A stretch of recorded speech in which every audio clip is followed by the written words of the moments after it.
Welcome, everybody, to the Weekly Grind Podcast. I am your host, Keith Fabbri, with my co-host, Doctortoddlee. Todd, how you doing tonight? I'm doing stupendous. All right.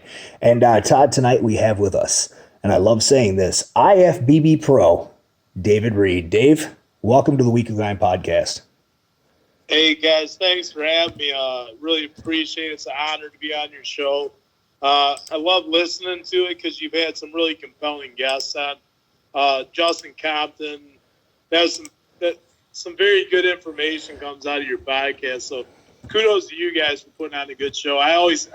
Todd makes me laugh my ass off every time. So thanks, man. Those are some really nice compliments. He's got that. We got IFBB pros listening to our show for information purposes. Yeah, that's incredible.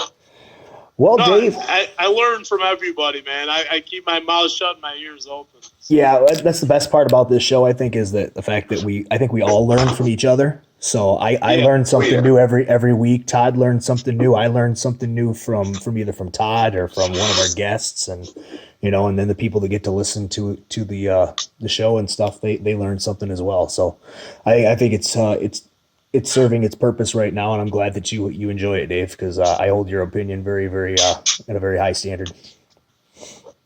Well, you guys, you put on a good show, so I mean, if I thought it was bad, I would tell you, but I'm a pretty honest guy, but honestly, it's one of the better ones I've heard, and it's I know it gets refined, it gets better, but I mean, you have a really good mix of intelligence on this real world practicality, the science side of it. People need to hear more of that. There's too much negativity in this sport. Everybody's trying to tear everybody down and not build each other up. I think you guys do a great job of doing both. So, informing and building. Awesome. Thanks, man. I really appreciate that. Well, Dave, why don't you tell us a little bit about yourself and some of your contest history in case people don't know you've been doing this a long, long time. So go ahead and you got the floor. All right, so my first show back in '87, I was standing between a T-Rex and a Triceratops. back in the Stone Age. Wow. Honestly, my first contest, this will blow your mind. 32 guys. It was the Michigan Super Bowl of bodybuilding, and when I was going to Ferris State University in Big Rapids, and 32 competitors, no weight classes. They lined us up on stage by height. Yep. Weight be damned, and they just let it be a free-for-all, and the top 5 guys got trophies. I got 8th place. So wow. No trophy. Right. Started my diet at a little chub on me at 235, and 9 weeks later I weighed 183. I wasn't super hard either. You'd have thought for all that weight loss I was a shredded to the bone guy. I was like, man, what the hell did I do wrong? I feel like I shrunk down to nothing, and I'm not hard for doing it. Right. So yeah. So then from there I just competed a bunch, won some shows, won some overalls, and then I just kind of in '89 I peeled back out of the sport. I just was screw this. Went from I think I was in '89 or '90. I was up to 273, and I was getting big. I was getting ready for the Michigan, and I just dropped off the face of the earth for bodybuilding. I said I don't want to do it anymore. Right. And moved 3 or 4 years later. I'm down to 162 pounds, thinking about turning pro in boxing. Wow. So, and then I don't know, I got bit by the bug, and in '96 I came back. I did the Mid-Michigan National, got 3rd. Did the Michigan, got 3rd in the heavies. The following year I kicked ass at the Central States, came in about 226. American Muscle Magazine from ESPN called me. Everything was going good, and then 4 days later my dad dies of cancer. So I said, screw bodybuilding, I'm done with it. I don't want to compete anymore. Right. Walked away from the sport again. Then came back in 04, 05, did the Michigan twice. Was ready to come back. I thought I got a raw decision in 05. And my ex-wife was kind of like, well, I don't want you to compete anymore. So I said, okay, I won't compete anymore. And Then her and I got divorced in 15. I came back in 15, did the Michigan, did okay at the Michigan. I wasn't really pointing myself toward that show. And then Masters Nationals, I got fourth in the over 40 supers. Yep. And I go, hey, man, I can hang on the high level. I'm all right. You know, I'm not a piece of garbage. So then the next year I came back and got third place in the supers and then second place in the heavies at the North American. Then in 17, I won Masters Nationals Super Heavies over 50, and then came back at the North Americans and won Super Heavies over 50 and took second in the overall, the French. Yep. And, yeah, so I got my pro card, and I said, well, I'm done with bodybuilding. I got what I wanted to do. Right. Yeah, it was pretty sweet. Right off into the sunset with your pro card. Yeah, a lot of people have badgered me since then and like gave me a little bit of flack on social media. You need to do a pro show, and I'm like, why? For who? For Right. what? I don't. What? So I can go because I'm not going to compete in a fall show and waste another summer. I have an 8-year-old daughter at home that needs Sure. a dad who can be, at full. When you're contest prepping through the summer, you're a bag of poop, man. You have zero energy. And that's not fair to her. So Nope. I said, I'm not doing this anymore. So if I did anything, I was thinking about, okay, I'll come back. I'll do the Toronto Pro Show. But really, 51 years old, you're going to stand next to John De La Rosa and Johnny Jackson. Right. I knew what was coming my way, and it's called the good old-fashioned ass whooping. So I don't need to prove anything to anybody. I feel like I proved something to myself that I have the wherewithal and the ability to get to that level. And once I did that, I honestly, it's not like the passion died because I love this sport. I love everything about it. But Sure. I redirected my focus a little bit. Right. So you started in 1987. Yep. I was 8 years old. Yeah, but don't tell me you weren't watching like some kind of superhero show and going, I'm going to be built like that one day. We all got that in us. Yeah. Like I mean, at that age, I think at 8 years old, I think I was done watching this. I was done watching the superhero stuff already. I was on to baseball. I was a huge baseball fan, so I mean, I was watching the Tigers every chance I got at age 8. But man, that's 31 years of competition you span. That's a long time when you think about that. We've got competitors out here right now, that aren't even that old, and you've been competing for that long, longer than they've been alive. One of my training partners was like, it's only 20. Right. Yeah. Logan. Yeah. What's crazy? Some of these kids that go, I get the whole can, bro, how long you been working out? I go, how old are you? No longer than you've been alive. That's my life. Right. I've been at this a long time, kid. Yeah. It just didn't happen overnight. They asked me that. Fall off the trees. They ask anybody that ever asked me that. I quote. Do you ever see the Lee Priest? One of his videos was getting ready. He was getting ready for the Olympia, and he was like 2 weeks out of the Olympia, and he was in Vegas, and somebody asked him how long you've been working out, and he's like flexing his tricep, and he goes 2 weeks. I always tell us 2 weeks. Smart ass about it because people go, hey man, do you work out? I go, no man, aerobics and ballet. That's my thing. I always just say no. I just take a bunch of steroids. I'm a distance runner. That's all it takes. That's all it takes. Sit on the couch, watch Springer and pound some roids, boys. Right. That's how you get it. So that's where all that came from. Then Todd's the one we have to blame for all these kids then thinking that. Yeah. I go high doses. Doctortoddlee said to do so. He said 2 grams of test per week minimum. That's what he said. It's like whatever you heard at a 0. That's your cycle. And then double it again. So remember when who got the cycle from who, and it was 1,800 milligrams of Masteron a week. And we were like, dude, that can't be right, blah, blah, blah. And then, like, after the show, he goes to him, and he's like, oh, dude, that was a total typo. Well, this is a high-level diet coach, too, that we're talking about. Right. One of the best-known guys in the world. And I remember somebody arguing, going, dude, he's too smart to ever put a gear cycle on a diet sheet. I go, no, he's not, because I've seen it with my own eyes. I go, the doses are retarded. Yeah. No wonder why he's bald. He's a young guy, and he's like lost all his hair. I said to my buddy, I go, you ain't exactly like working with the whole follicular unit up on top of your head. You might not want to take like 2 grams of masteron, or it's gonna all be gone in like a week. Yo. Oh, So, that's hilarious. Yeah. I think I know who one of the people you're talking about in there is. I don't know who the other one is, but I already know who the one is. Oh. Yeah, I'm not gonna embarrass anybody. No, I promised myself I'd behave. Right. I made a mistake of doing this, thinking, oh, so-and-so is too important to ever be on our show, so I can shit talk. And then they're going to be on our show. So Right. it's like at this point, it's just like, all right, just be nice to everybody. Just be nice. They're real people, and eventually I'll have to pay some.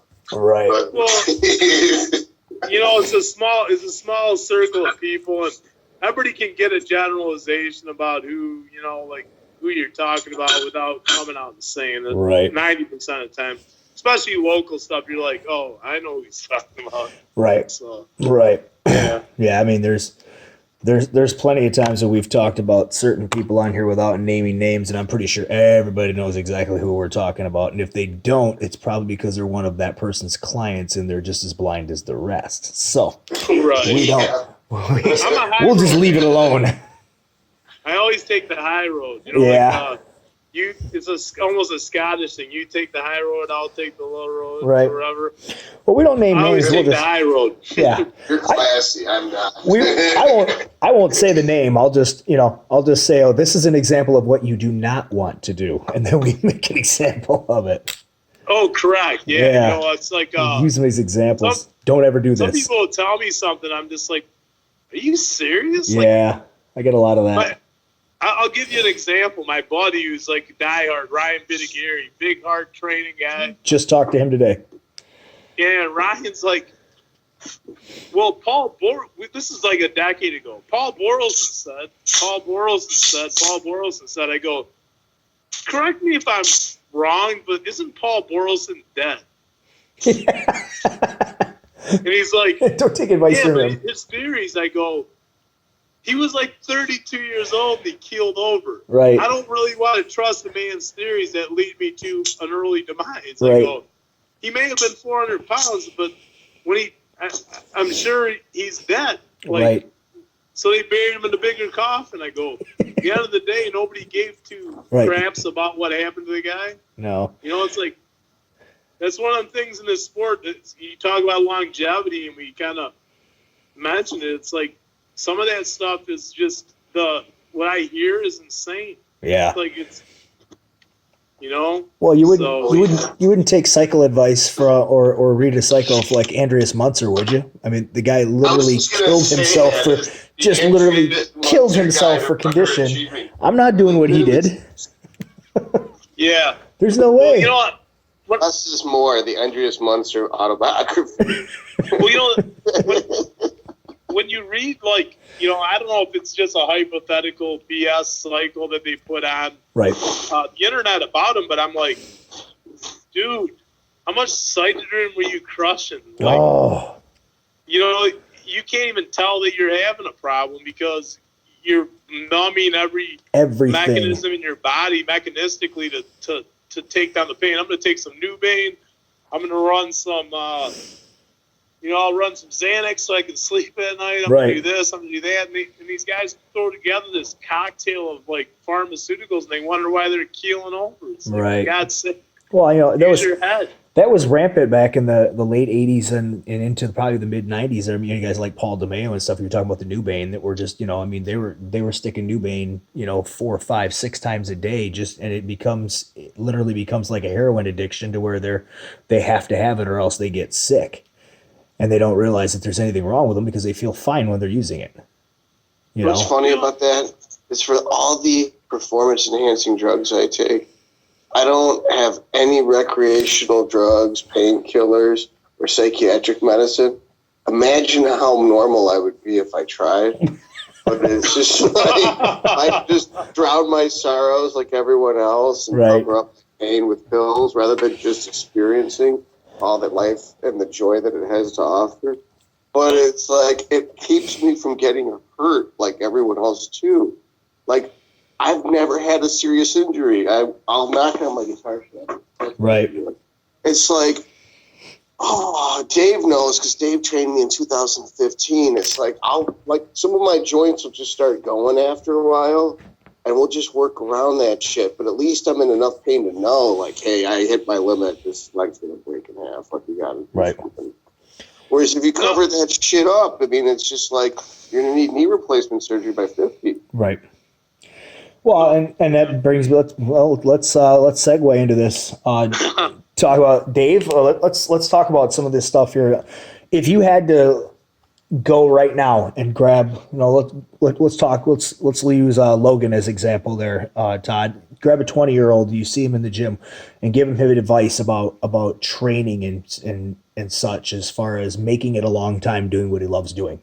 What would be the main advice you would give that kid?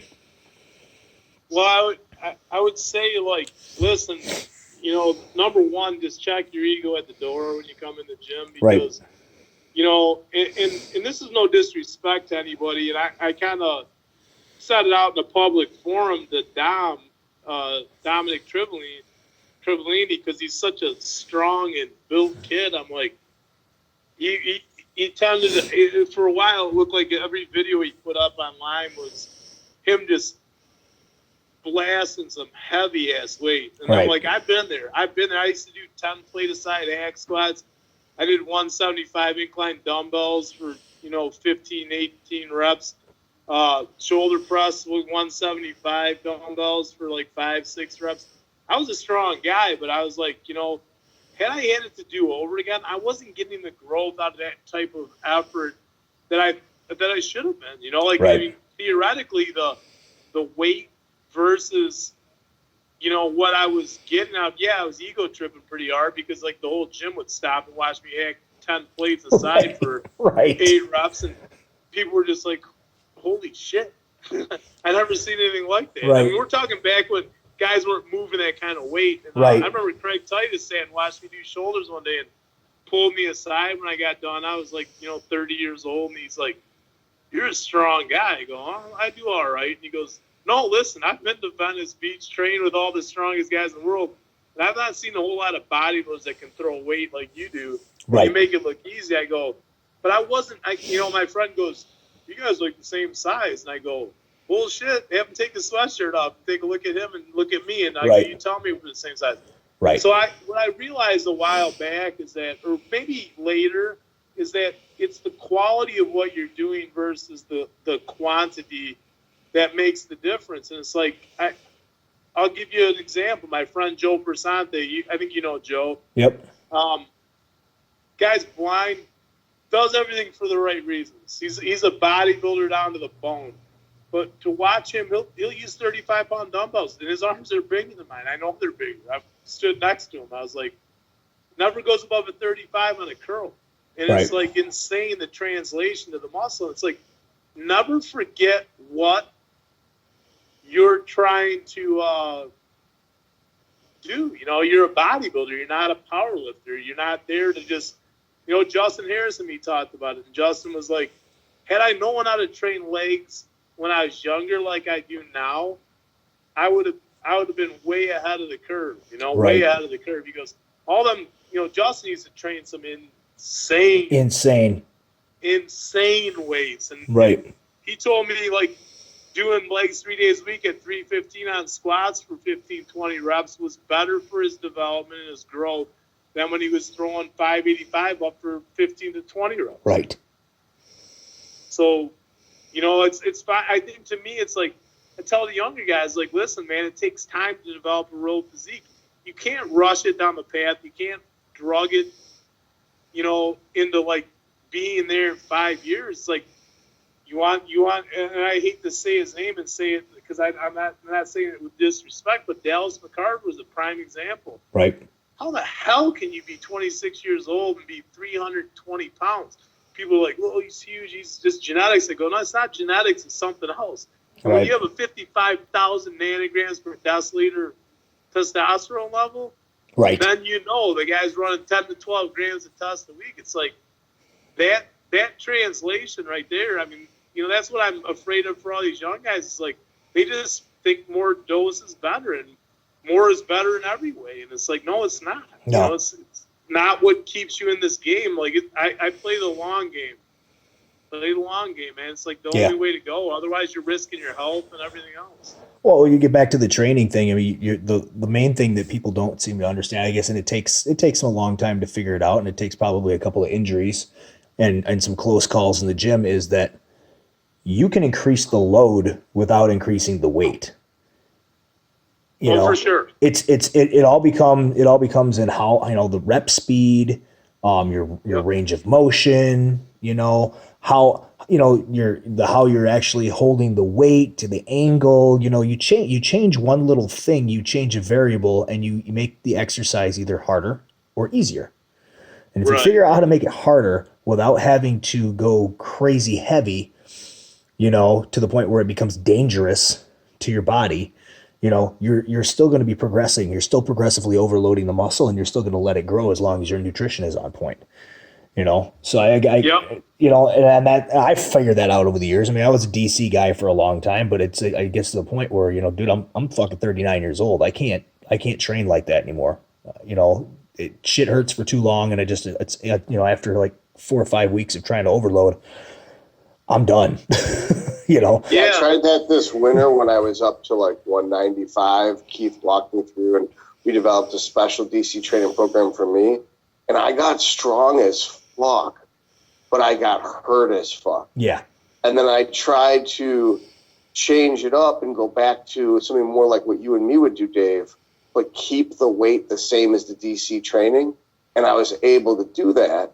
Even when I went off cycle, I was able to keep the weight. I would go from X amount of weight for 9 reps, the hardest way possible, like Keith mentioned, feeling it in the muscle, slow and controlled Dorian style, to like 6 reps at worst. Yeah. But I still used the right weight on everything but military press.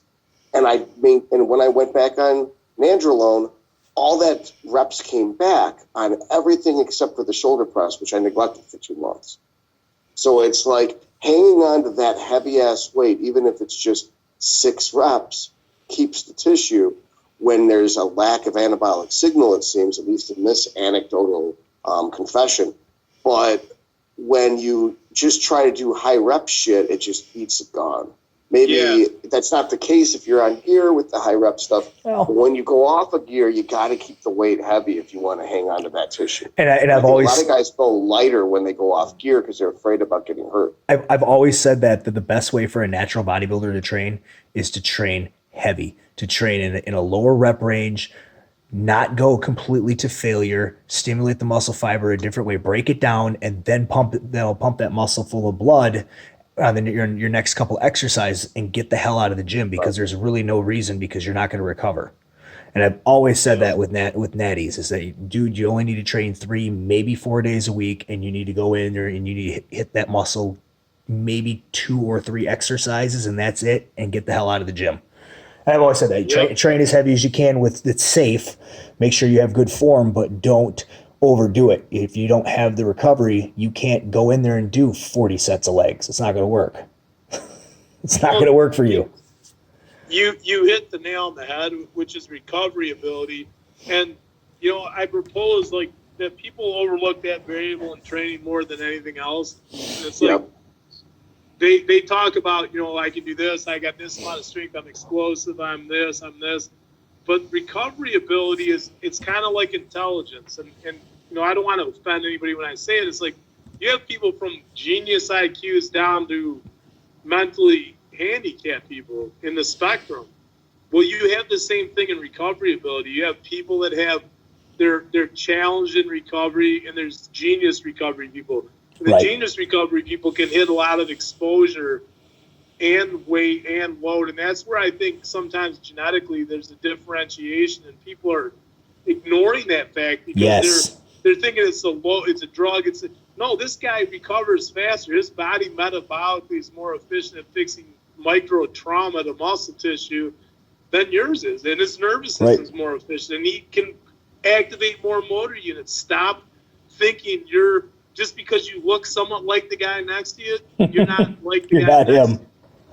Right. Yeah. Well, you know, a lot of them, like you said, their hormone panel naturally is a little bit elevated. You know, or they're fighting against less myostatin than you are. There's a lot of factors involved. You know, what the muscle cell count they actually have in the area is, because that's a huge factor that people don't think about. Is if I've got you know a muscle cell count of like, you know, let's say like value of 30 and yours is like 10. Well, that means I'm going to be able to gain muscle 3 times faster than you are, because those muscle cells, even if they only get 50% to the size of, you know, that they're going to get to, yours are 100%. You're still not going to be as big as I am. It's just not going to happen because I have more muscle cells. Yeah. Well, in the style that you train it too, I think it dictates a lot in what type, because there's a lot of controversy about hypertrophy, right? And so you hear some guys, the way I've told people, and I completely believe this theory, that there's myofibrillar hypertrophy and there's sarcoplasmic hypertrophy. Right. So on the one side, we call them pump bodybuilders, sarcoplasm guys. They can volumize the fluid in their muscle cells really well when they take drugs and they do different things. When they pull the plug on the drug program, those guys they go away. They shrivel up. And it's like, Flex Wheeler. He lost like Flex Wheeler's a perfect example. Yep. And then you get other guys that they you know they Dorian Yates, that density, that pure granite density of the muscle, and people are like, well, how does he look like that? It's because the way he trains his muscle. Right. It doesn't go away when he comes off the drugs. Right. You know. Well, yeah, it's just like Arnold says, you got to lift heavy if you want dense, real muscle. It's like the sarcoplasmic expansion is just like a puffy water balloon. The myofibrillar is the actual, like the cables, the fibers. Yeah, the sarcomeres are getting thicker. Yeah. Right. More the myosin, I think. Actin's a little bit thinner, so the myosin complex gets thicker, and it's like that's purely progressive overload. And a lot of people that, you know, this is where you get down into the geeky part of like stuff that me and you talk about, Todd, a lot. And it's like some of these people, I miss it so much. Bro, Ronnie Coleman does this, and I'm like, well, you ain't Ronnie Coleman. Like, stop trying to think you are. Like, it's like Ronnie Coleman. There's only one of those dudes that I know, and last I checked, he's wrecked. He is wrecked. He is a wreck. He just got out of the hospital again. You gotta like, what's your genes? Like, what's your race? You know, like specifically for myofibrillar versus sarcoplasmic expansion, certain races are better at one than the other, and I can't say for a number of races which ones are which, but it's like not two different races are not going to look the same after doing the same workout. You got to take that shit into consideration. Well, it's you know, like I said, it comes down to genetics, and that's why I wish some of these younger trainers would understand is that your genetics, my genetics, Dave's genetics, Todd's genetics, they're not the same. We're not ever going to look the same. If you want to train just like me, it may or may not work for you. It's just like if you take a diet, you can't just take a fucking diet that was given to like 15 other people and do it and expect that you're going to have the same results from that diet, because genetically you're not the same. You know, you take 15 people and get 15 different results. You know? Yeah, 100% agree. I'll give you an example. Like, what I realize is that if I'm going to win bodybuilding shows, I'm going to do it on being complete and being big. Like, I'm not gonna be like French with the lines that he has. He has a little bit different lines than me. Right. I think I'm more complete than he is. I think he's got a smaller waist and hip complex and a bit better taper, but I'm bigger. Yeah. You know, and I'm bigger through areas that if he trained 100 years, he won't be the same size as me. My hamstrings are bigger. My legs are bigger. My calves are bigger. I'm wider. Let's use this as an example, because I'm sorry to cut you off when we were talking about sarcoplasmic versus myofibrillar, and you're saying don't lift you wish you didn't lift as heavy when you were younger, but I've been told that like French sticks to the 225 range and does 100 reps with his bench press, whereas people like you and Keith and Justin Harris, you say, well, if I knew now what I knew when I was younger, what I know now, I wouldn't have lifted so heavy. I would have trained differently. But all you guys are fucking enormous with dense, thick muscles. And all the rest of us who listen to you but didn't have any dense muscles and just do pump sets like Phil Heath or like French, we don't actually have enough muscle to get the sarcoplasmic expansion. So like to bring it back to what you were talking about with cell count. So supposedly when you do reps under 10 with drop sets or rest pause or force intensity modifiers and set extenders, you get an MGF lateral expression from the muscle to the satellite cell, which donates a nucleus and helps split those cells so your muscular number goes up. That's with you guys being heavy when you guys were younger, you got hyperplasia of small and medium-sized muscles. You're like, I didn't get growth off of that, but you actually caused cell division and splitting. Then later, once you had these high-numbered cells, you did the pump sets like French or Flex Wheeler, and you blew those fuckers up. For those of us who never did the heavy lifting and just did the pump sets, we went from small to medium small. So, and then we talked about how the natural lifters have to do heavier stuff to get the growth. It's because I feel like androgens really help with sarcoplastic expansion. Androgens don't lift the fucking weights for you. So it takes willpower to actually handle heavy fucking weights and get my hyperplasia or IGF-1, which is a totally different conversation. Which, so like, you can't, everybody likes lifting medium and getting that great pump and getting that great feel and feeling the swole muscle and you feel big. Nobody likes lifting so fucking heavy that you start blacking out. Right. You start seeing stars. You start feeling like, oh, I think the wrist bones are shifting and where they're located right now. You know, like that's not a great feeling. Like I need that hand to jerk off and wipe my ass with. Maybe this isn't such a good idea. Right. Well, when you say I wish that I trained, I mean I don't wish that I trained differently. I think I wish that I trained smarter. Would you say the same, Dave? I mean, yeah, exactly. I think training heavy, like you said, put the dense muscle on me the way it is at back. I mean, I go back into high school and stuff, and before all I knew was train heavy. We train heavy, and then I power lifted after that. I power lifted for 6 years, so I think that kind of contributes to the density that I have, especially in my legs and in my chest. But then when I started bodybuilding training, I really didn't change a whole lot. But I wish what I would have done was not taken so much of a powerlifting approach with bodybuilding and maybe just trained a little smarter within that. I mean, you like you said, check your ego at the door, Dave, right? I didn't do that at first. I didn't check my ego at the door. I go in there and try to throw as much fucking weight around as I possibly could, whether it looked good or not, and whether I was actually sore or if my joints were just fucking sore the next day. It took me a few years to kind of figure out, okay, having a 3-second negative and then exploding out on this rep and still training heavy, but maybe I'm 25, 35 pounds lighter than what I was doing, but the rep looks cleaner. It's better. Am I getting more use out of this than I am bouncing the bar off my chest? Yeah, it's still heavy and I still increase the load and I probably have more load to tell you the truth, bouncing 455 off my chest or going strict with 405.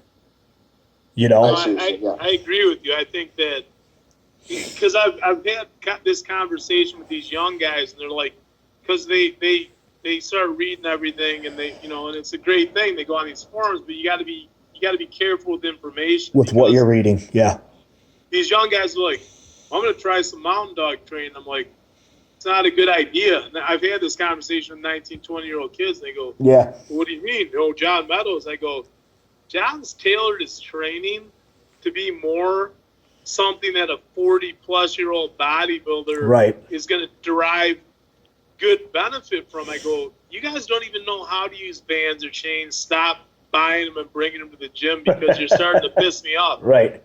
If you don't know how to set it up right in the first place, don't use it. It's like it's out of your realm of intelligence. And frankly, if I see one more kid stand with his 13-inch arm and the friggin' cable thing doing cable bicep curls. I'm going to strangle them. I'm like, go over there and pick up them dumbbells. Pick up the 20s, Right. then the 25s, the 30s, the 35s, the 40s.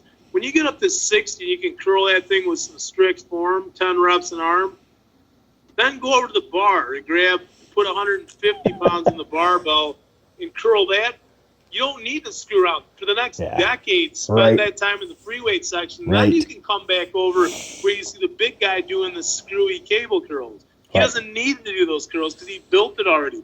Your foundation, it's like trying to build a foundation out of toothpicks for a house. It's like, you going to get 2x4s or toothpicks. It's like, build a foundation. And these guys, they don't get it. And it's like, well, I'll just take more drugs. I'm like, well, that's a great answer. You're doing everything wrong. You know? I mean, if you're going to do one thing wrong, you might as well do it all wrong, right? Go all in. Why not? Right. You Yeah, know? you talk about that with the foundation and stuff, and with John, and John's coming on the 21st of March. He's going to come on, and we're going to talk about training for hypertrophy. But John, like you said, tailors his stuff for older guys. John's training is for a guy who already is a bodybuilder, who has that muscle there. He has the density there, and he needs that extra to grow again, or to continue to grow, because you're not going to be sitting there growing off of deadlifts and squats for the rest of your life, just doing them the same way. There, at some point you hit that plateau, and you have to have plateau breakers to get you past that plateau and into some new growth. And that's where John's training comes in, because again, he's guy in his 40s. He's not going to train the same way he did when he was 25. He said that over and over again, but these kids miss that when they read something he writes, or when they hear him talk, they kind of miss that. Yeah, I trained like everybody else until I was X years old, and then I kind of figured out that I needed to change some things, so I started playing around with stuff. That's like you said, a 19-year-old doesn't need to be doing a John Meadows training session, because he's not going to get a whole lot out of it, because he doesn't have the base built necessary to get the most out of that. I think all three of us understand, because of our experience. If you look at John Meadows' body, John Meadows spent some time under some heavy-ass slag iron. Yes, he did. He busted his ass. And that's why John Meadows has the basic, man, that guy, 10 weeks out, 12 weeks out, a year out, he looks friggin' unreal. And especially considering, the colon surgery and the issues that he had, like damn near died from like a blood, kind of occlusion or an issue to his colon, where he lost a lot of his colon. It's like he's got a short bowel now, and it's like, but people they don't get it. It's like, so John's adapted certain things to make training longevity for John. That's why John can still do what he does. And it's like, I submit to you that these kids that are coming up today with this mentality of, I'm going to jam every drug under the sun, I'm going to do this, they're going to be gone out of the sport before they're 35 years, not be competing beyond that, because they're going to fry themselves. It's like, we all had to learn how to crawl before we could walk, before we could jog, before we could run. And I just think that you can't force the pace of this type of thing. That's why to people, I competed against Steve Kuklo one year, and Steve is one of the best bodybuilders on the planet. He's like 20 years old, and everybody goes, oh, Kuklo's huge, he's doing this show. I go, listen, I'm going to be honest with you. And I go, I like Steve. No 20-year-old kids beat me in the bodybuilding show. He hasn't been under the bar long enough to have that density. I go, it's going to show up. Watch what happens. They go, he wasn't a lot smaller than me, but I certainly was a lot more muscle maturity than he had. And I go, sure, that's the difference between the time under the bar. And you can't fake that. I'll tell you who impresses me, blows my mind. Justin Compton. Yep. I've never seen a guy at his age. Dallas, God rest his soul, was a huge guy, but Dallas never had the quality of muscle that Justin developed. And if you watch Justin train, it's a very intelligent training style. It's heavy, but it's very controlled. And when I watched him, I met him at the Olympia a couple years back, 2015, I think, after Todd screwed me and left Mind and Muscle and left me there. You're Your moves got so bad. He leaves on a so Friday. I bad. start on the Monday. I'm like, oh, that's great. Thanks, Todd. So I go out to cover the Olympia for Mind and Muscle, and I meet Justin. He's by himself at the Evogen booth. It blew my mind. And I told him, I said, listen, man, you do it all the right way. You do it all the right way. I go, I've watched you train. I go, I have nothing but respect. You're a humble guy. I got nothing but respect, you know? Yeah, if everybody has watched him train, and it's, you know, there is like a Dorian element to what some of the stuff he does. It's very slow and controlled, but with explosive positive reps. And then he's a very, very strong proponent of set extenders, something, whether it be rest pause, drop sets, you know, partials, negatives, something. He's always got to do something on every exercise in order to make sure that he completely finishes that muscle. And that's why he grew like he grew, you know, is because, but not just grew out of control where the muscle is soft but it's big. It was just as fucking dense as it was big, you know? Yeah. That's the thing. He said specifically he never does a straight set. Yeah, he did tell us that. One thing I do that's kind of like that I started really every time I'm about to give up at the end of a straight set, I remember Justin. And you know how, Keith, how you said there's a way of changing your grip or the load or the angle or the range of motion to make it harder and more efficient. So when I hit positive failure, first failure, the right way, then I switch to the wrong way. Right. And I squeeze out another semi-set. Right. Another 5 or 10 reps. It doesn't even have to be cheating. Like a good example, going from Arnold presses to shoulder presses. Right. You just cut the range of motion in half. From lateral raises with dumbbells to upright rows with those dumbbells. Right. You just cut the lever arm in half. You know, front raises, thumbs up, to front raises, thumbs in. You just recruited the middle belt.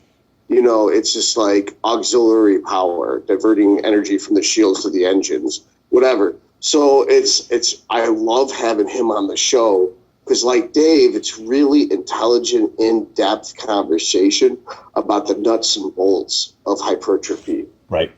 Which you don't get from everyone. No. Well, one of the things that I try to explain to people when I go, if you understand like basic physiology, like you do, Todd, and I do, Keith does, it's like, because Keith's hit on it 4 or 5 times in this conversation, is like the explosive positive. People think that if they do a slow concentric part of the movement, I go, listen, slow eccentric is great because but you better damn well be fired into that bar as hard as you can, because that's how you activate the most motor unit activation. And of those type of muscle cells, we'll just be simplistic.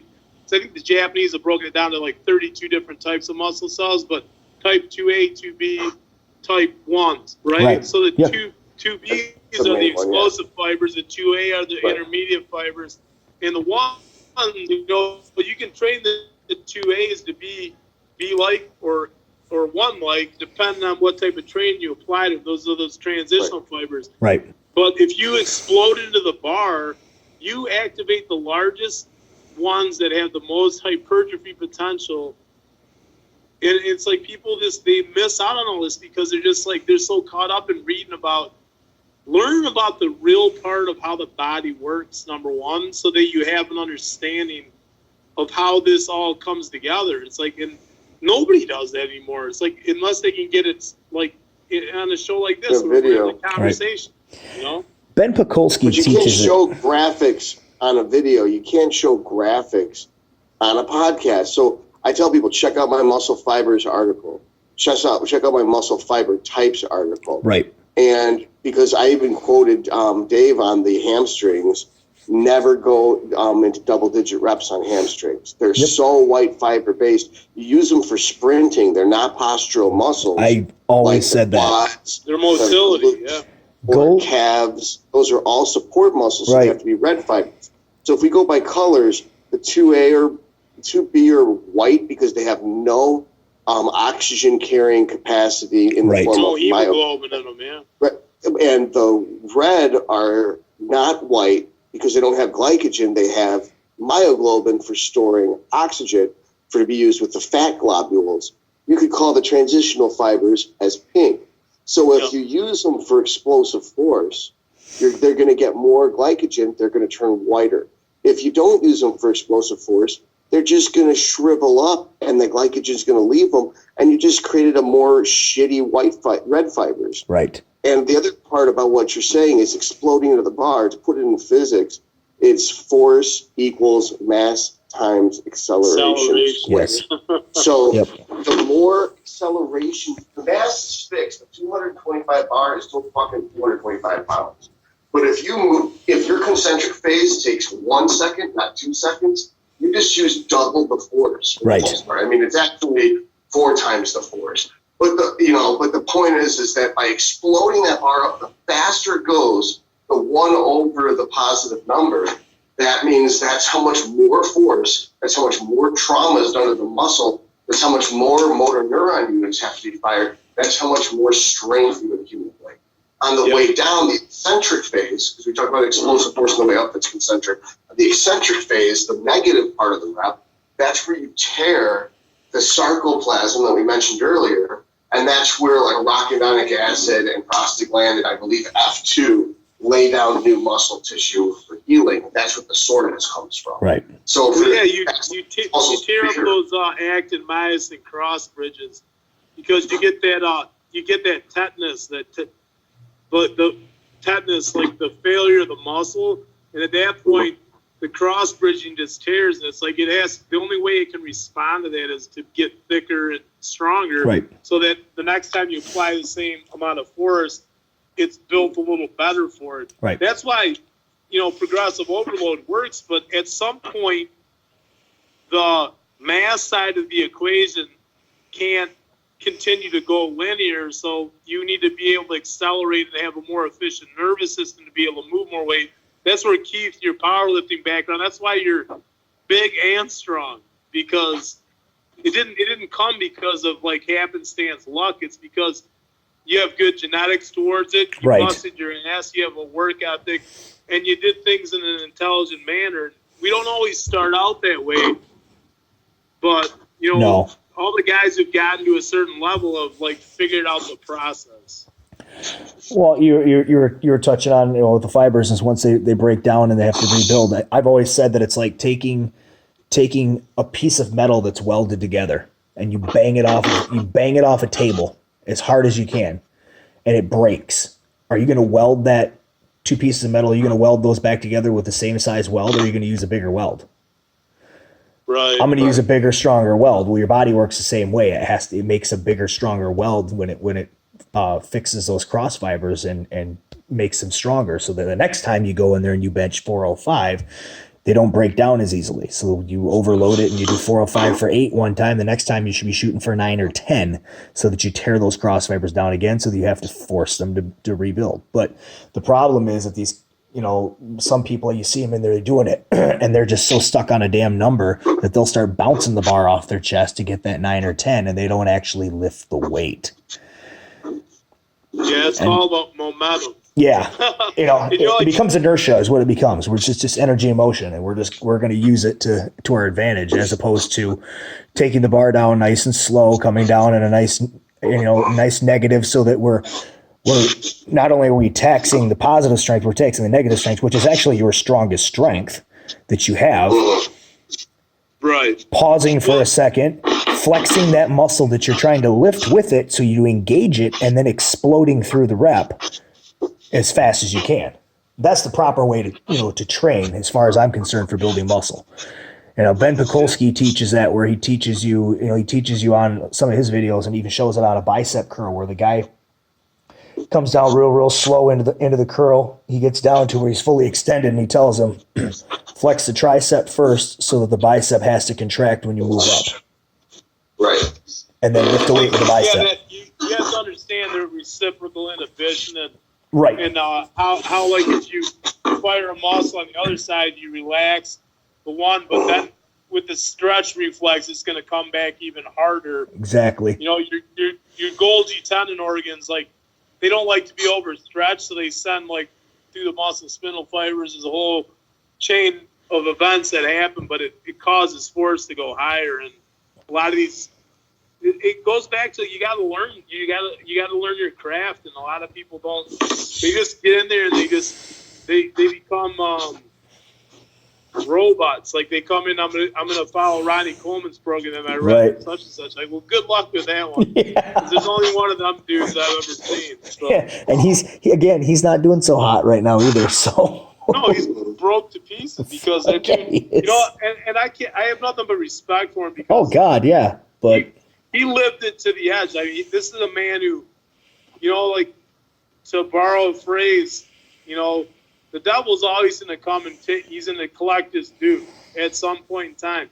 So what you're doing now at 20, 19, 20, 21 years old, when you're 40, 41, 42, 45, 50, there's going to be a price to pay for what you do now. And I mean, my knees are jacked, my back. I mean, it used to be that I didn't consider squatting until I got to 405. Right. And now I put 135 in the bar, and I'm like, before I even can do a rep, if I can get my arms up to the bar without my shoulders being wrecked, I go, what's going to hurt first? Is it going to be my back, my knees, my hips? You know, and then you go down like real slow, and you're like, okay, that's good. You know, it's like, it's terrible.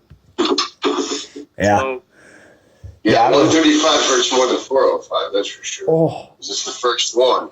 Like you said, you got to loosen up the K spindles and the Golgi apparatus because you've got this recoiling inhibition. It goes to the spinal cord, to the afferent fiber, that you don't even consciously make the decision. The spinal cord makes the decision for you. That it's the fuck that signal. It sends it to the muscle, and the muscle goes limp and just drops it. So if I try to do curls with all this tendonitis in my right arm with 40s, my arm's just like, fuck that. But if I pyramid up and go 20, 30, 40, 50, 60, I can get all the way up to 60s because I basically loosen up those tendons with blood flow and get the K spindle to be less scared, or the Golgi. I get the two of those used. One of them makes you stronger for contraction. One of them makes you just go limp and release all the energy. Right. Yeah. There's a lot to it, and I think that people oversimplify it sometimes. But then again, you know, like Justin Harris may have talked about it. Justin's like, well, you know, Ronnie Coleman never really overthought anything when it came to his training, to his diet. Dude, he just listened and did what he was told to do. But like, not all of us are blessed like Ronnie Coleman when it comes to our genetics. So we have to be a bit more adherent. We don't get to put barbecue sauce on our chicken. Jesus, as we're coming into shows and eat tater tots with ketchup. So, you know, it's a testament to, number one, how hard he trained. It's helped him eat that, but he had, you know, superior genetics. That's why Ronnie Coleman probably to this day is the greatest bodybuilder to walk the planet. You know? Well, and you know, you look at some of those guys that you don't realize, and what people don't realize, just, you know, those guys would be great bodybuilders regardless of how many drugs they used. They're going to be great bodybuilders because genetically they're just better than you. They just have better genetics than you do. They have faster recovery. You know, they're able to grow twice the amount of muscle tissue that you are, and they have fantastic response to training. And then when you add in that third element, that's when, you know, they look like they do in front of you. And it's like, you'll never look like that, you know, without having to take some sort of, you know, extreme measures. And you're still never going to come close to it because Ronnie Coleman is the 0.01% of the world. Yep. You know? Yeah, Justin, we talked about, it's like, no, everybody talks about genetics in basketball. Well, but, you know, there's not too much room in the NBA for 5'9" white guys playing basketball. Right. So you got to understand the limitation of it. 5'9" quarterbacks, they don't make it in the NFL. Right. So if there's a genetic limitation, those sports, why is there one in bodybuilding? But everybody thinks, well, I can just take drugs and become a bodybuilder. Right. No, you can't. I'm here to tell you, you can't. Right. Well, let's move on away from the training and stuff, and let's get into diet now and some of the stuff that can help you. So maybe some of the mistakes and stuff. You know, you see these kids that are eating these epic cheat meals that are like 4,000 calories, and they're, you know, dieting on fucking Pop-Tarts and everything else. And, you know, is there anything that if you could go back you would change diet wise that you did, some of the things that you did when you started to where you are now? Yeah, I think what I learned over time is that my biggest problem, I can just speak from my own viewpoint on this, is that I was so austere about how I dieted that, like, I'll give you an example. In 2015, I started working with Justin. He's the first diet coach I ever hired. I did like 15 shows by myself doing my own diet. Right. And then, and it was successful, but I think I could have been better had I had, a better process. But Justin, we're going through the diet, and he goes, okay, I want you to go have a cheat meal. I'm like, no. Like, no, go out and eat. I go, no, I'm not eating. I'm not eating pizza, for God's sake. Right. And he's like, no, you're going to go eat pizza. And I go, no, I'm not eating pizza. So we had this discussion that I ended up losing, and I went out and ate pizza. So once I could get out of my own head and think, like, because Justin goes, you're like a NASCAR driver who doesn't know what brakes look like. You just go around the thing forward the whole time. And he goes, sometimes backing off is the best thing you can do for your body. And I'm like, right. Oh, you're full of shit. I'm not like the rest of those pansies. I can go harder and longer than anybody. And, I did what he told me to do, and I'll be damned if I didn't get in better shape. Right. So I think that had I had a brain in my head, and I wouldn't say that, like, I just didn't have a trusted resource. Like, there's so many guys that are offering their services, and I would tell some of these young guys, listen, get some experience from some of these coaches. Right. Go find a guy who knows how to guide you and allow them to guide you. Not I'm going to read on bodybuilding.com and I'm going to do the diet. Oh, God. Show. It's like, go learn from a trusted resource, and it's important you really care about it. Right. The investment is pretty worth it. Yeah. Well, that's hard to take advice from people. That's good Unless advice. it's something that your reason. Like, I can have an intelligent discussion with you, and we already had the same ideas when I came to you in 2015.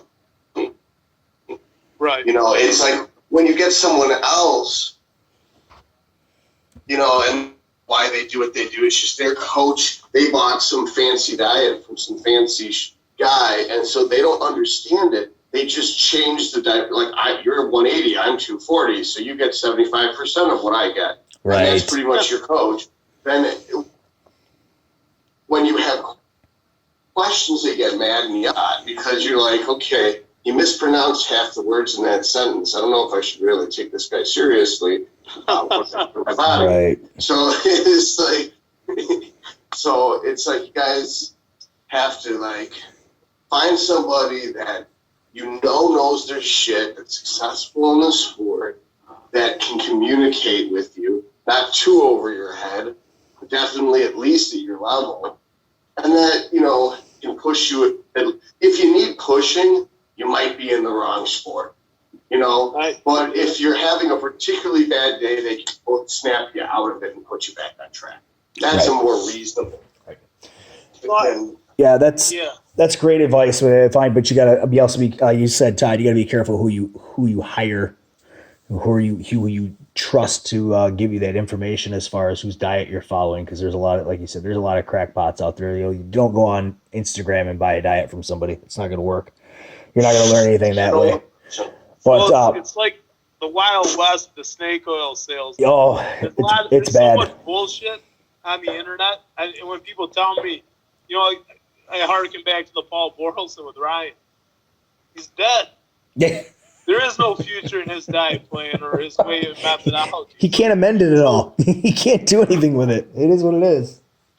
Right, and so I'm a pragmatist. So to me, like, I look at a guy's clients, I go, who does he work with? Right. Well, does he work? He works with a lot of women. Well, he's not the coach for me. I'm a super heavyweight bodybuilder.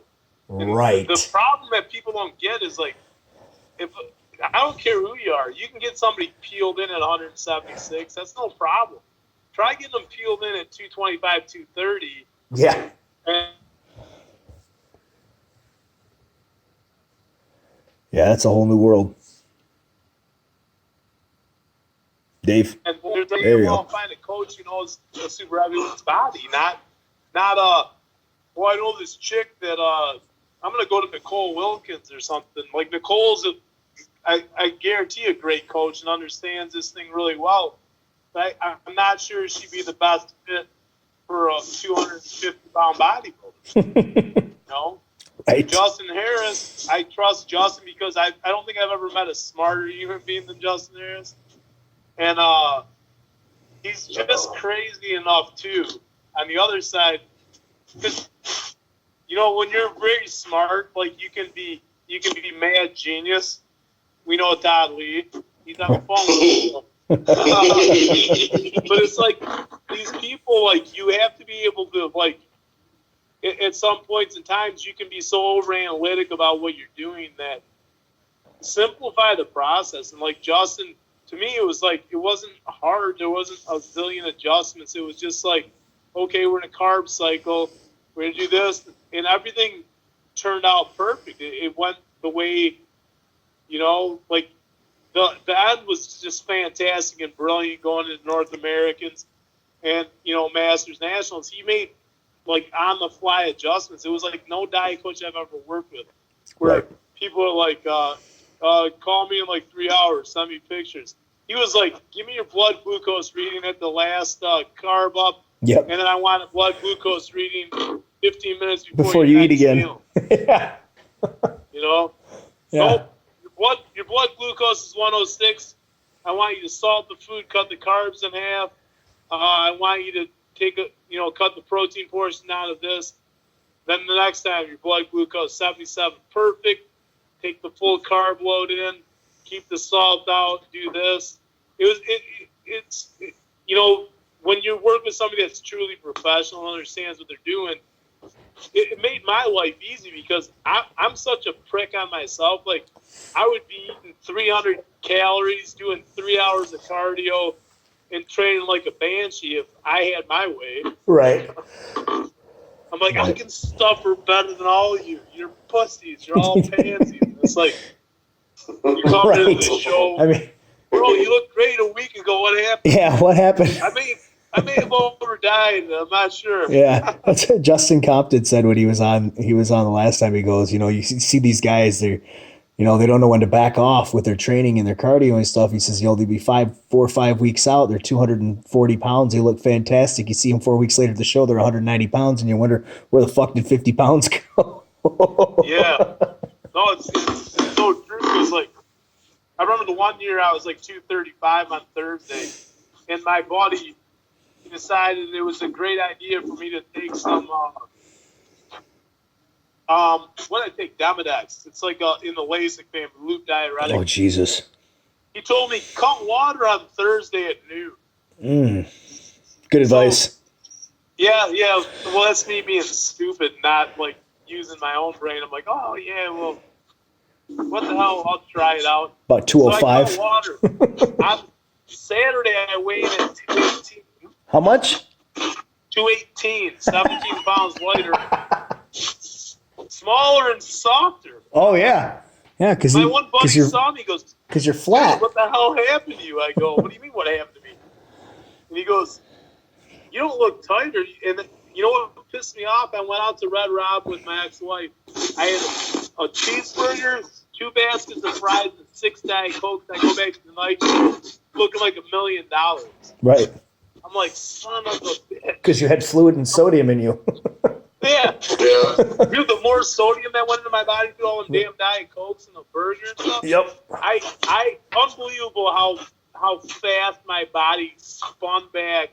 And you know how it is, you're a big guy.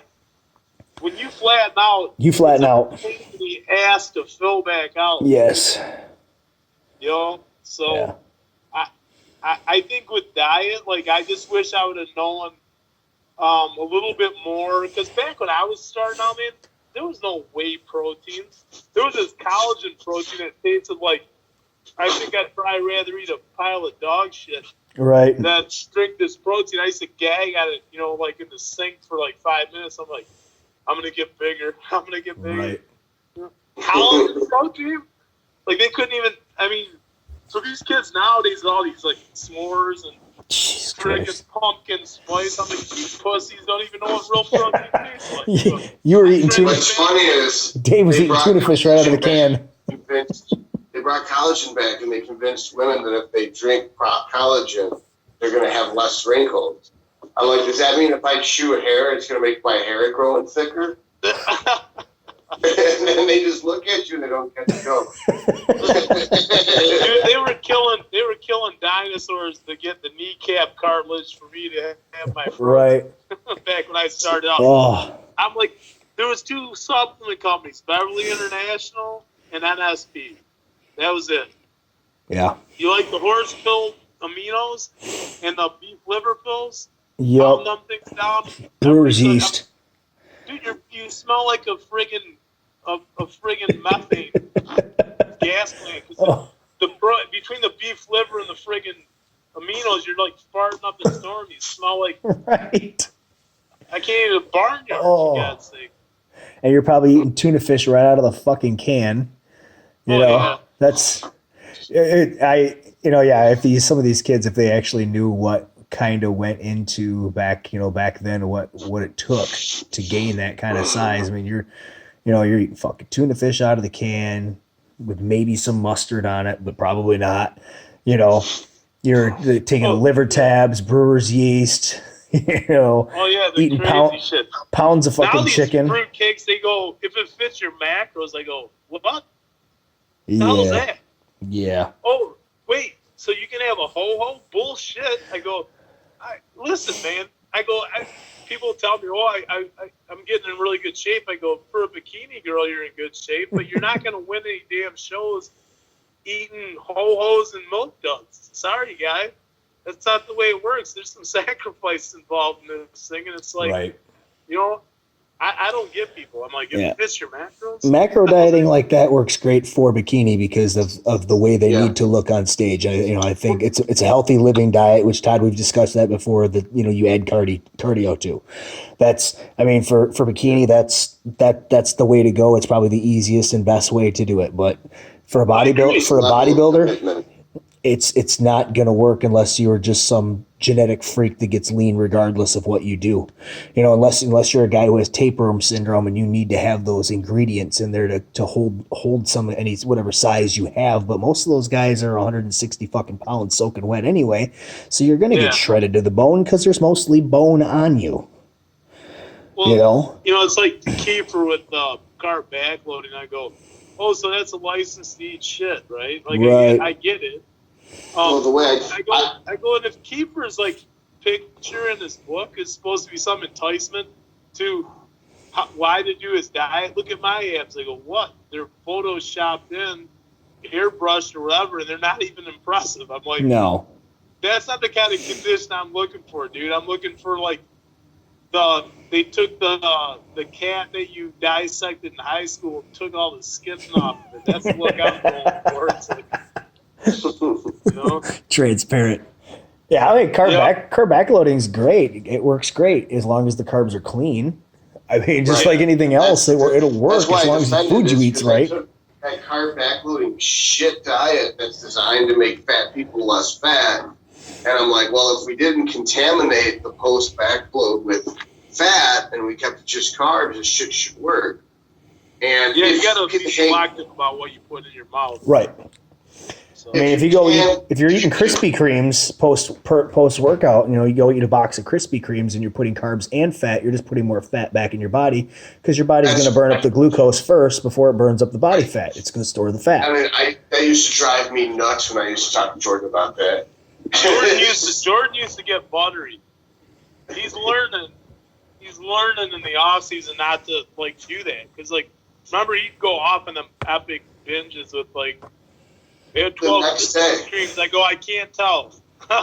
It would be 176 to 240 in 2 weeks. I got status reports from this Friday. Right. It's because it's 24 Krispy Kremes post workout. I'm like, dude, each one is 33 grams of carbs and 14 grams of fat. The Pop-Tarts are a better ratio. They're 35 grams of carbs, 5 grams of fat. Right. So if you're going to crash land in the lake, not the orphanage. Like, go for a box of Pop-Tarts is a much better choice than a box of Krispy Kreme. Or compromise. Have one Krispy Kreme and 5 Pop-Tarts. Like compromise. I think him getting with Matt Porter was probably the best career decision he made, because Matt's a fanatic for off-season controlling your body fat level. And I go, Jordan, I mean, I'll tell you, I mean, Jordan should be a pro. He's a genetic freak. Yes. And Jordan trains like a maniac. Yes, he does. But the problem was up to this point was his off seasons were killing him because he couldn't pull it back around and be consistent in what he was putting on stage as a product. Because, like, as far as his physique goes, he's one of the top guys in the country, easy. Yeah. And he just needs to show up right and dry. And, I don't think there's too many guys who can, like, come up on stage and have the type of muscle that kid has on his body, in the density of it. So, to me, it's just a matter of him, he's a prime example. Doing things the wrong way as a young guy. Mostly on bad advice. He's learned it. He's like, he had to find a new method. He walked away from what he was doing before, and he's like doing a better job now. So. 90% of his issues there it was bad advice. He took the wrong advice. He didn't take the advice that he probably needed to take, and he got put down the wrong road as far as some of the stuff he was doing, and it's live and learn, but at least he learned. So now he's on the right path, because he's with Porter now. He's with somebody who's got his best interests in mind, and is necessarily not looking to capitalize off of him, but necessarily get him a pro card. I remember when Coach and me had a conversation about how Jordan was stronger than Carl Jr. and Burger King, and he got so jealous he was gonna he made some comment like, I've got to find a way to make this not happen.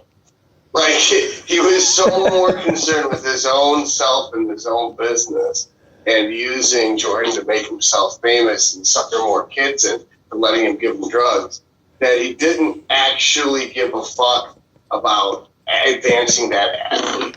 Right. And it's like, I could go on for years about this shit. It's almost in every episode. That's how shitty of a coach this guy is. He's the prime example of what not to do in every subcategory of the sport. But back to the topic of having junk food, it's like, the closer you want that body fat percentage to reach 0, the less room for fuck-upitude there is. So, like, we were talking about how bikini are able to get away with champagne and strawberry diets. It's because their bodies don't have to be any lower than, like, 18% body fat. Right. It's not like a big stretch to get there, just to get, like, something slightly thinner than a Playboy model or a Sports Illustrated Slim Suit Edition model.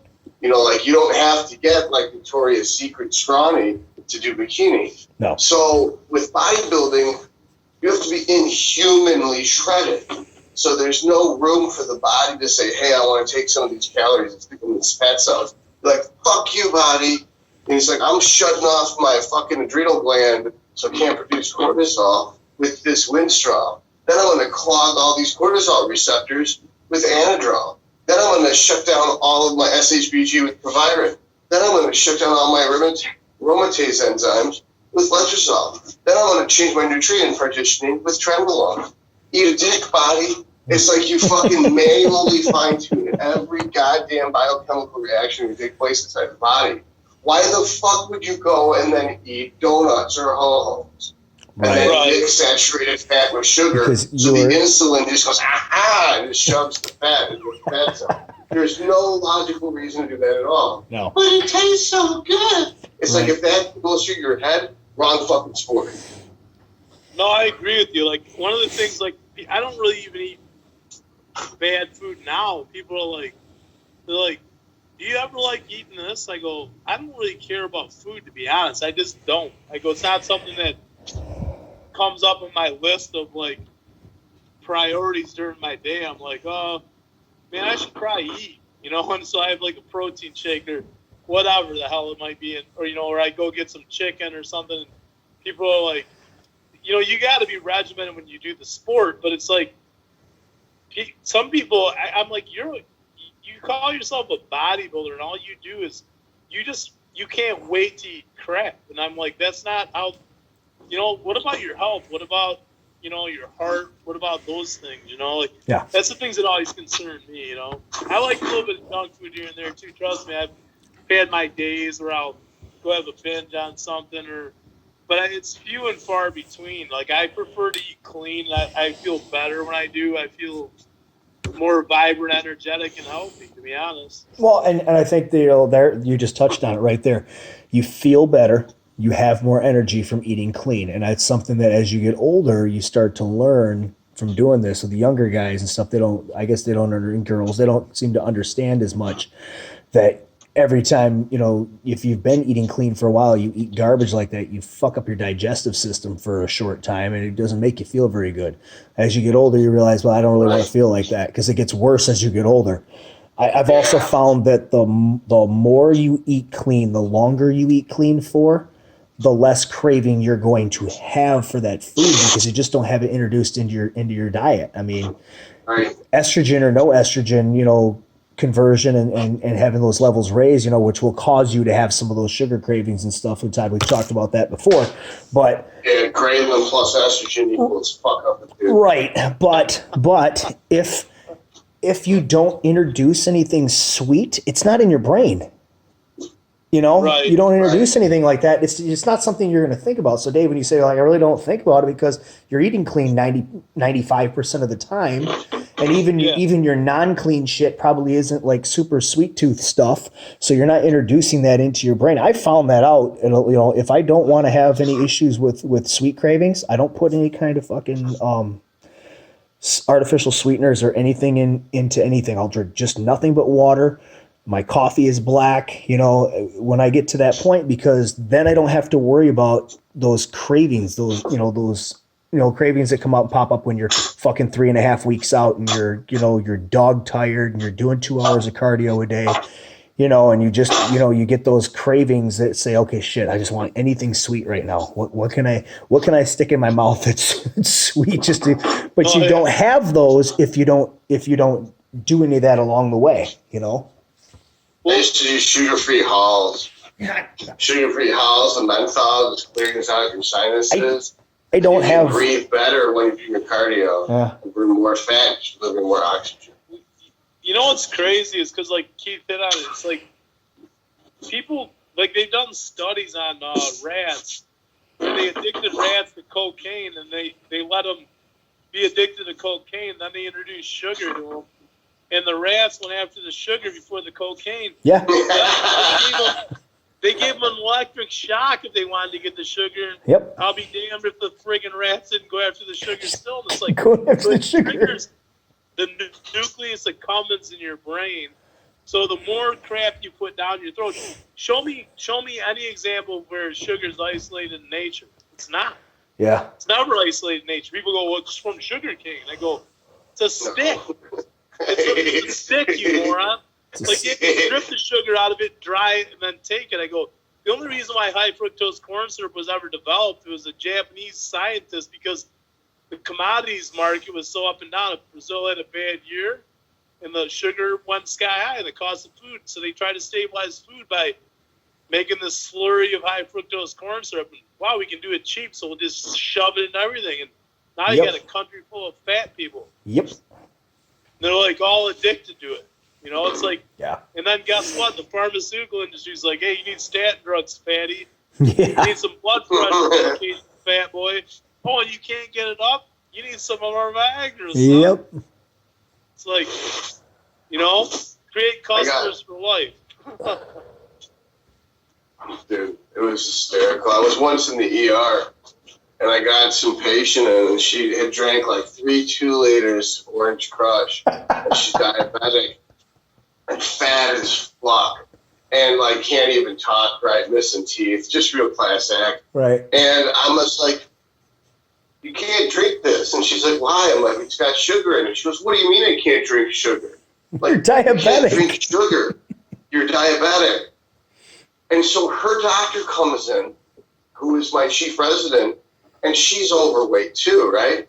And she takes me aside and she's yelling at me. She's like, you can't tell my patient she can't drink sugar. Like, why not? She's diabetic. She goes, you can't expect people just to not eat sugar. I'm like, sure as fuck you can. Just If you're don't do diabetic, it. Just you don't stick can. it in your mouth. And then she didn't want to give up sugar. And then she came up to me like 6 months later and she says, you came up with the smartest idea ever. I just want to tell you how much I appreciate it. I'm like, what? And she was like, you told me about the oatmeal. I'm like, what did I say?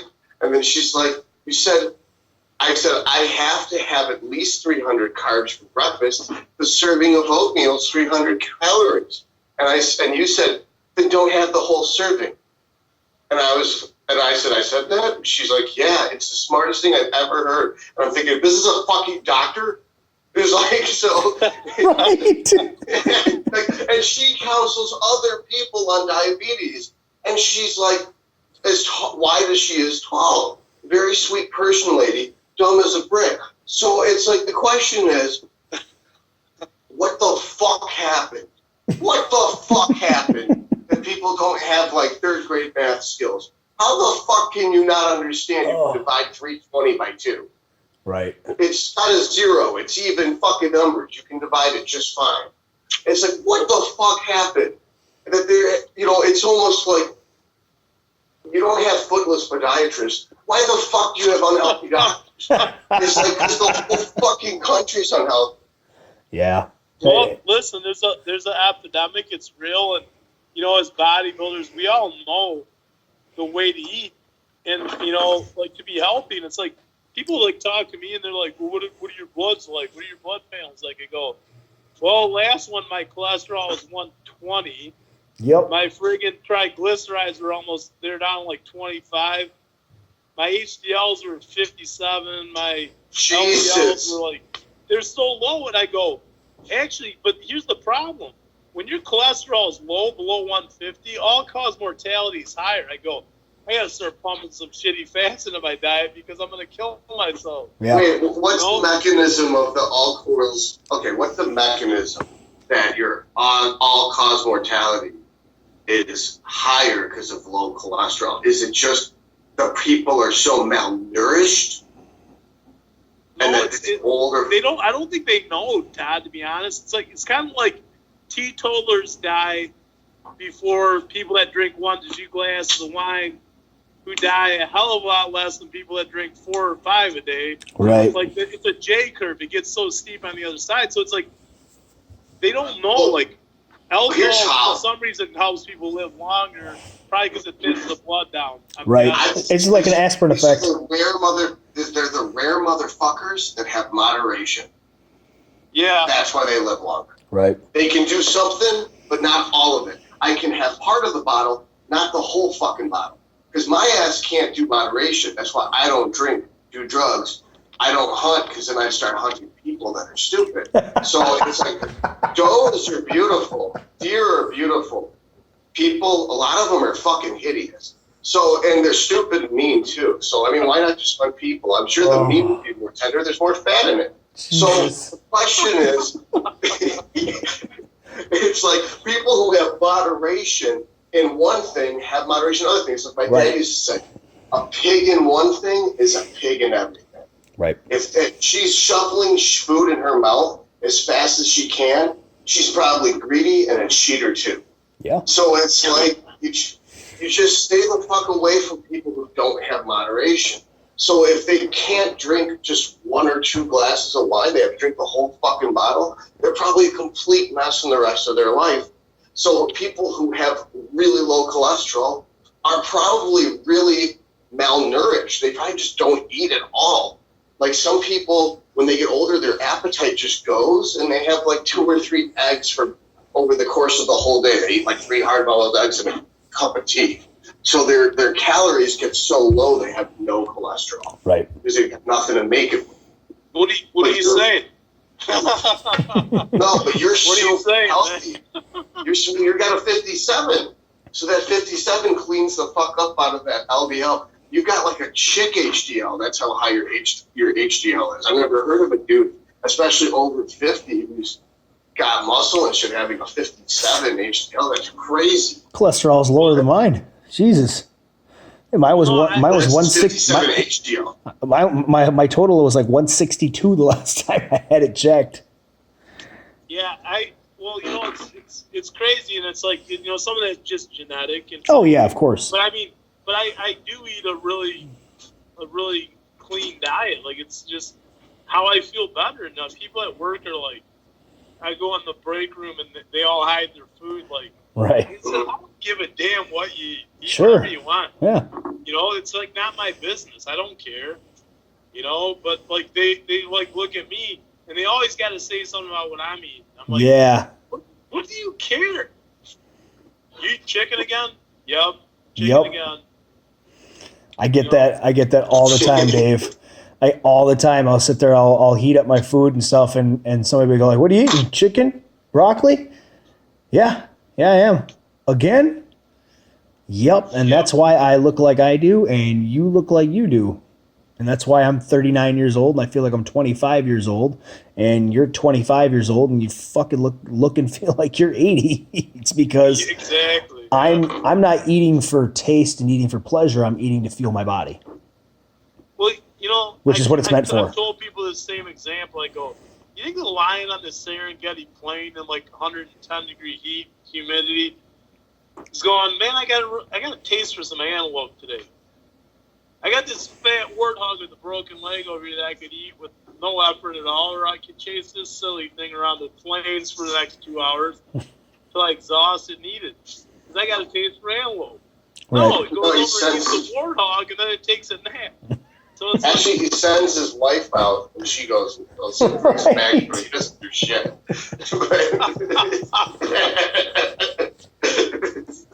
gotta love that. I'm sorry. It was a good analogy, though. It's just lions are dicks. We gotta pick a different animal. Oh. No, I just tell people, I go, it's simplicity. It's like, you know, whatever deity you believe in, I'm a believer in God. I'm a Christian guy. So I'm like, listen, eat close to God. If it doesn't run, swim, fly, crawl, grow on a vine or a tree, don't eat it. Right. Period. I go, God didn't invent Pop-Tarts and mac and cheese. He invented the idiot who invented Pop-Tarts and mac and cheese. You want to be sick like the rest of the people, continue to eat that shit, and you're going to get sick. It's just it. It's like there's a Garden of Eden. Eve would cook from the Garden of Eden. All was good. The snake, Lucifer, whichever deity you think is the evil one, made her eat from the fruit of knowledge and gave her the wisdom to learn baking. And now everyone's fat. You know? So it's her fault. Damn. It's the forbidden fruit of knowledge granted people the technology to make themselves bloated pigs and sloths. So it's like if you just eat what came out of the ground and the animals that were provided, the natural food. They got directions in the Bible to even make gluten-free bread. It's Ezekiel bread. You know, they give you directions on what not to eat. Don't eat shellfish because it can cause all types of cancers from all the bottom feeding it does. It's an unclean animal. Even though there's no explanation why the instructions on what to eat in the Old Testament are accurate, they're fucking accurate. So they are. It's like, well, the Chinese do it this way. I was like, well, I'm going to do what the Chinese do. It's never fucking wrong. They had gunpowder while you guys didn't even have toilet paper. So it's like, you know what's crazy about these conversations with me and Todd? Is that they always end up somewhere in the weeds. Right. Well, that's toilet paper and gunpowder. That's any conversation with Todd ends up in the fucking weeds at some point. It's awesome. It's all right, though. Hey, on a good note, Keith, I just wanted to let you know, too, is that I've got the website mostly built for the grind clothing. Okay, cool. And, you know, I'm so untech savvy Then I'm trying to get somebody to put it up on the hosting, and then I'm gonna flesh it out a little bit, do blog stuff on it. But for all you guys out there that are listening, Keith and I are gonna collaborate on some clothing for the grind. I have a site called The Grind Clothing, and we're gonna put together some clothing for people to support, obviously, the podcast and some different things and help out. So I have a lot of pet causes I like to help out with, and I'll explain more of the mission of it at another time, but there should be some really cool clothing because I like good stuff, but I like it to support a good cause and not just be, Absolutely. That's a really cool concept, man. Bro, I look great in that shirt, like I want it to have a meaning behind it. So. Right. Well, Dave actually is a very good dresser. I have to say that Dave's an amazing. I would walk in the gym some days, like, God damn, that's a good outfit. I wish I knew how to dress like that. So if I could have Dave Reid design my workout wardrobe, motherfucker, I'm there. So the grind clothing, I'm going to get some of that. Todd, we wouldn't be able to see it because your beard would be covering it. I'll trip on that shit. Be like, hey, Father Time, are you actually going to lift some weights or just text? Like, shut the fuck up. Fucking Todd. Todd does. He has the Rip Van Winkle beard going. I was gonna say I seen a picture that of shit. it. Looked like Cousin Nit's like growing under his chin. Dude, Raby hates it. He's like, you gotta shave that before you get on stage. I'm like, no, I'm gonna braid it and put raven skulls in it. Are you doing the Michigan? I'm doing the Michigan with braids in my beard. I might even put eyeliner on, so I look even scary. Oh, Jesus. I'm coming out there for sure. I'll be there. Eyeliner, and I'll have like coal brushed into my beard. Yeah. And I'll see like shaving the sides and putting a dragon on one temple as a tattoo and a wolf as the other one. He's like, fucking don't do that. And I was like, why? It'll look cool as fuck. He's like, don't do it. I will be there in the front row to watch that. For those of you who don't know, Ramey is an Olympia level judge now. So I fuck with him about how I'm going to do this shit on stage. And he's like, don't fucking do that, blah, blah, blah. Yeah, he doesn't want to have to DQ you. At his show. Yeah. At his show. Make complete asshole out of myself. With the softest and most gentle of music. I'll still cheer. In a mohawk. Jesus a mohawk, Christ. a dragon, a wolf, and raven skulls in my beard, and eyeliner, mascara. It'll look cool. Sweet. That's quite the ensemble. It'll be awesome. I'll also have some muscles too. But it's not, I was just going with that bikini thing where I'm focusing on my hair and makeup. I'm not really going to worry about the whole lifting or dieting. They'll be like, but your beard's taken away from your abs. I can't see them. Can't see any of it. You can't see anything. Well, I'm braiding it. It's to cover my nipples, so I'm Planet Fitness appropriate. Oh. Oh my God. All right. Well, on that note, Dave, I want to thank you for coming on. I think a lot of people listen to this, especially the younger player guys out there, that are just getting in started and playing this game, and they can learn a lot from somebody like you who's been around as long as you have, and you're still all in one piece for the most part. You took, back, dude, I have a torn rotator cuff right now. It's fine. Shit happens. I mean, you're bound to have an injury or two along the line. Are you able to train functionally still, or are you put together with fucking duct tape and bubble gum? Well, like you said, you got to if you haven't pushed yourself to the edge of an injury or gotten at least a few, you're not training hard. Right. So. Yeah. So, but I mean, I think a lot of people should listen to this, and they'll get a lot of benefit out of just what you had to say and what we had to say about our experiences and stuff, because all three of us are plus 35 and been around for a while doing this, and we've watched people, we've trained people that do shit wrong and corrected things and gotten good results for those people. So obviously I think we might know one or two things about what we're talking about. So but I want to thank you for coming on.